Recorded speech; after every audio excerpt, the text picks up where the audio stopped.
Hello, Krista Hayes. How's it going today? Good. Thanks for asking, Owen. So today I'm gonna be asking about some memorable moments in your life, and I know you grew up on the farm. So what was some fun things to do while you were on the farm growing up? So growing up in the farm in the 70s and early 80s, I probably didn't think of them as fun, but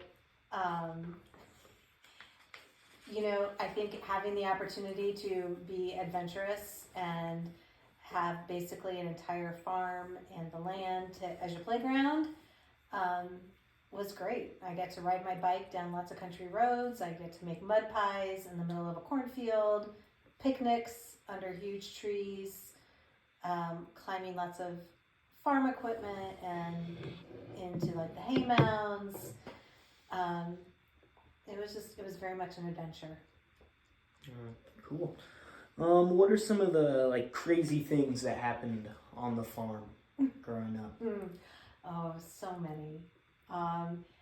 We had animals, and we also raised crops because we had over 120 acres, but with my uncles combined, they had over 1,000 acres of land that they farmed. Some of the crazy things would be just sad but silly things like the farm cats who would be sitting in our car engine trying to stay warm, and then when we'd start the car, sometimes things would happen, like a cat would lose its tail.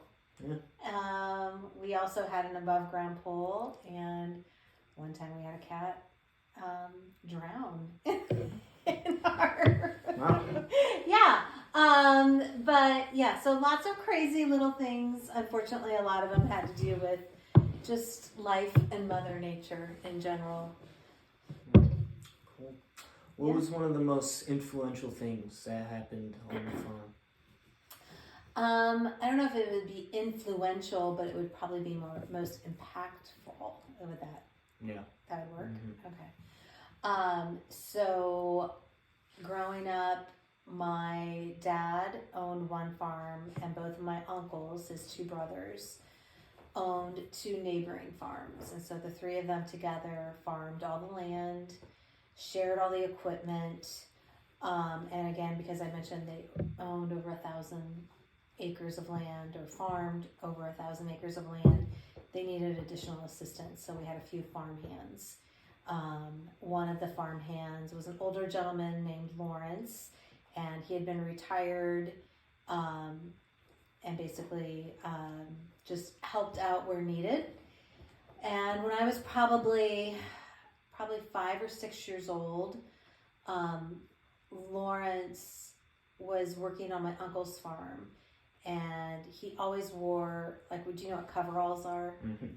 Yeah. So kind of like what a mechanic would wear. Not most farmers don't wear coveralls. They more or less wear jeans or overalls. Mm-hmm. But Lawrence always wore coveralls, and they were kind of big and baggy. And he was probably in his 60s or 70s at this time. And I was young enough that I wasn't at school full time. And we saw a whole bunch of ambulances and fire trucks pull into my aunt and uncle's house. And at that time, no cell phones. I think my mom called my aunt. She didn't answer.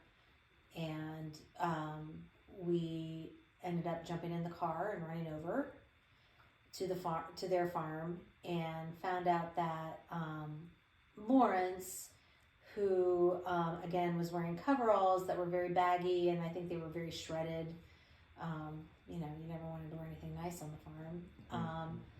Somehow his coveralls got caught in what we call a grain elevator, and so basically the grain would be stored in the hayloft of one of the barns, and you poured the grain at the base on the ground, and then the rotating disc took it up. And unfortunately, Lawrence was doing something with that, caught his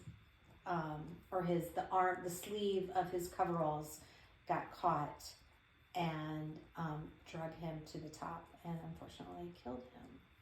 Wow. So that was one of unfortunate accidents that happened, and it's very hard because when we pulled up, we saw my aunt who had a white coat on, and it was covered in blood, and she climbed up there and tried to save him, but it was too late.